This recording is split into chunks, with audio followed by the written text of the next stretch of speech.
Hello, my name is Catherine Sendak, and welcome to CEPA's State of the Alliance, a series bringing together leaders from Europe and North America to discuss the most pressing challenges of our partners and allies. Today, I'm honored to welcome the Lithuanian Ambassador to the United States, Ambassador Audra Plepytė. Thank you so much for joining us this afternoon. Thank you for having me. That's great. So with the ongoing Russian invasion into Ukraine and the upcoming summit in Vilnius, there's much to discuss. So I wanted to get started. We are 16 months into Russia's invasion into Ukraine. I would love to hear your assessment of how you think the alliance is doing so far in its support to Ukraine. Okay. First, maybe small correction. It's not like 16 months. The war in Ukraine started 2014.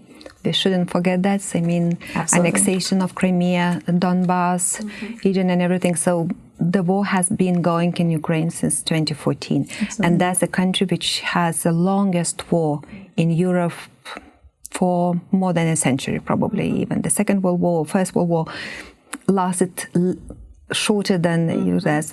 And I have to praise Ukrainians, I mean, since during especially those 16 months, they showed heroism and leadership, true leadership, as people, as the president and all the government, how you have to face the enemy and to do so. I think that as well.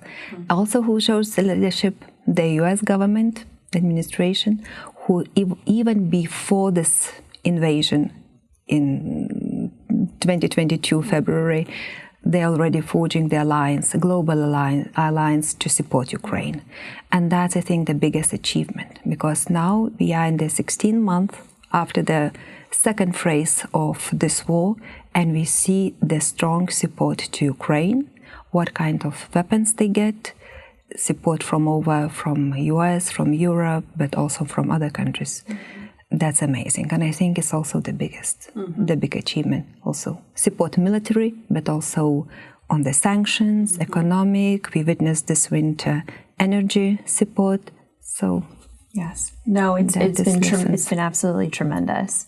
So to that point, we have the summit coming up in just a couple of short weeks in Vilnius, with a very aggressive agenda of what things the alliance would like to get done, with big goals, including regional plans that they want approval on, outstanding membership for Sweden coming into the alliance, and of course, further assistance and assurances for Ukrainian security. With such a robust agenda, how would you judge a successful summit? What does a successful summit look like to you? It's probably everything. Yes. You should be ambitious. That's if you want some success. We cannot just to choose something from this important list that you mentioned. But I would stress also that I think it's so important that the summit takes place in Vilnius, on the eastern flank of NATO. That's even symbolic demonstration that NATO is to protect its all borders and all the leaders from 31 countries, and not only that, from Indo-Pacific countries. Sweden, hope would be. We do hope Ukrainian President Zelensky will be there as well, also to show unity, how united and we stand together in supporting NATO, defending our all, especially eastern flank, but all the NATO and all our partners like Ukraine. I think that would be very important. And I do think it's message. Just hugely symbolic that we're having it in Vilnius, and I'm sure that everyone understands the significance of having it right on NATO's eastern flank. But as you mentioned as well, we need very strong decision as well on regional plans, air defense, to see how much we advanced since Madrid last year on our preparation to defend and deter that and support Ukraine. Yes. If we can, what can we decide on the future membership of Ukraine into NATO? So I want to return to that, especially about Ukraine kind of security assurances and guarantees. But given the recent events in Russia, with what we're perceiving as an attempted coup, do you think that those events will impact the agenda of the summit or change the tone of the summit in a few weeks? We will see how it will affect, but definitely those events showed us something. There are still, I think, nobody's exactly knows what happened and why it happened and what would be the consequences for Russia. But I think we can already make some conclusions that Putin has showed himself that it's much weaker than probably some thought about that. And if some military forces also can march to Moscow so quickly or something like that, so this country just once again proves that it's violative, unpredictable, and dangerous neighborhood as well. And as Lithuania sits very, very close, very close to that neighbor. And especially now Wagner troops and Prigozhin moving to Belarus, which is another thing. So even that also shows that I think we will not solve internal problems of Russia, but I think we have to take really seriously what happened and to do what we planned. First, to strengthen NATO eastern flank, to ensure defense, not only defense but deterrence, which is also very important. And the second thing, to support Ukraine as well. They should win this war. And another thing, I know that somebody was like thinking how Putin would react. We saw how he reacted when he was faced with power and the decision, he backed up. So I think that's lessons which we can draw from last weekend's events as well. So that's why we're advocating so much that we have to be strong in our decisions and united. Absolutely. And hopefully that will force some consensus within the alliance about how to move forward, especially in light of Ukraine and other challenges that the alliance faces. So getting back to Ukraine, ideally, what would you like to see? What would Lithuania like to see in terms of Ukrainian partnership and membership with NATO moving forward? Ideally, of course, we would like Article 5 and NATO membership. And we had a Bucharest already, which clearly stated that Ukraine will become a NATO member. And I think that's the starting point as well.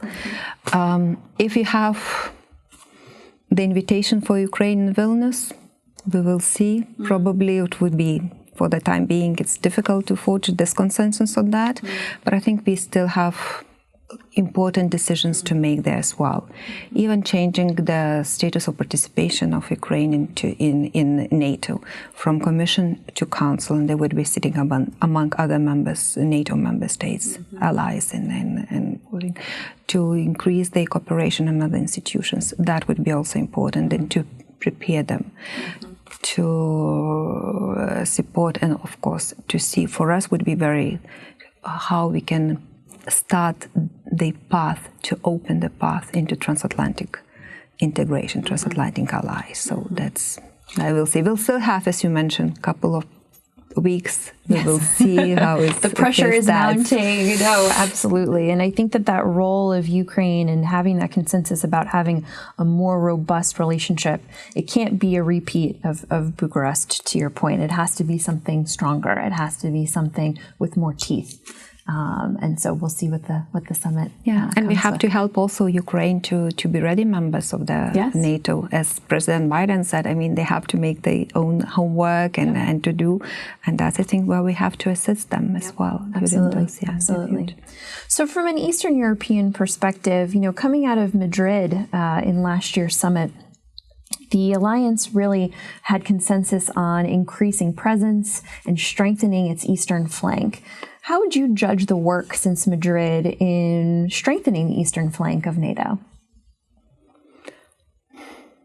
As we started now, what happened in Russia or something like that, so I think it's really crucial. It's one of the most important things that NATO takes appropriate decisions and steps to implement, which would really strengthen the eastern flank. And not only defense, but deterrence phrase as well.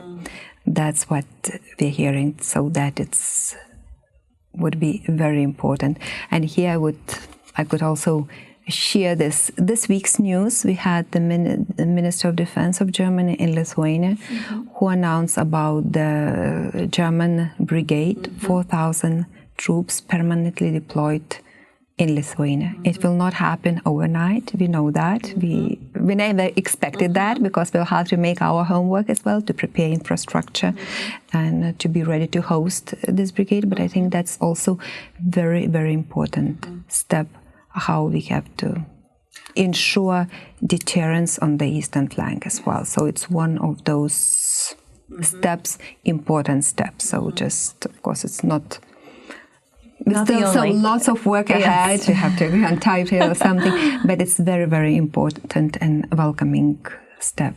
They have also even exactly regional plans you mentioned when we started the discussion. So hopefully they would be adopted in the summit. So we will have to ensure as well that all the regional plans what we have would be filled in with the real capabilities and capacities. 2% of each countries for the alliance, that would be very important. Lithuania now is almost 2.5 and more. Yes. Our goal is completely not 2, 3 and sum up something like that. So that's, and I think other allies would follow that. So. Well, I didn't mention that, but it's a really interesting point that it seems to be that the summit wants to emphasize that 2% is actually the floor, not the ceiling, to encourage the members to spend more than 2%. But to your point, it's also how they spend that 2% and how they build up capacity and capabilities moving forward. So it's going to be very interesting on the reaction from the regional plans and how that defense spending goes in that. But your comments about the German brigade, I think that's huge news.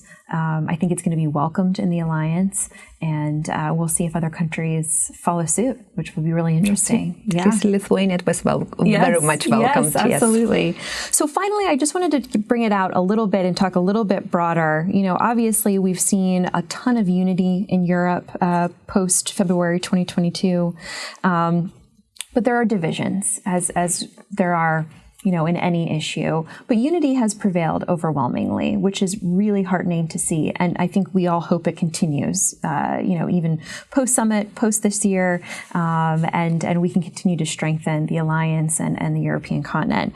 But that, from that perspective, what do you think the key to keeping that unity is in Europe moving forward?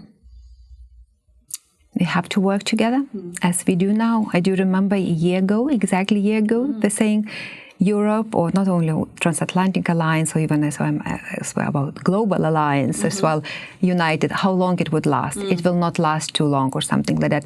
What we witnessed, it's still there. The unity is still there. We survived a very difficult winter as well. Half a year ago, in fall last year, it was difficult economically for Europe as well to face those challenges, not only to help Ukraine, but also to face challenges, energy and economic challenge back home. Yeah. We did survive, and we are united as ever before. So I think I'm optimistic in that, and I think we will keep united, because the tectonic changes, strategic changes has happened already. If the many countries were dependent so much on Russian energy 2 years ago, not anymore.